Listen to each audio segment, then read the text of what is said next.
બનાસકાંઠા જિલ્લાના ધાનેરા તાલુકા પોલીસે નેનાવા ચોક પોસ્ટ પરથી પિસ્તોલ સાથે 2 ઈસમોની અટકાયત કરી કાયદેસરની કાર્યવાહી હાથ ધરી છે.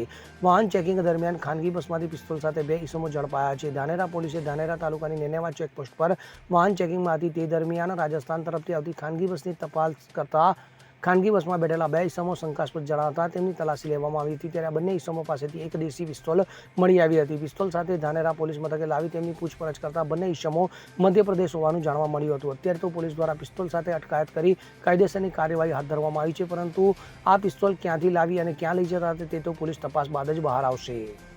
સુરેશ ગલચર સાથે CN24 ન્યૂઝ, ધાનેરા. હવે જુઓ દેશ દુનિયાની તમામ ખબરો તમારી આંગળીના ટેરવે.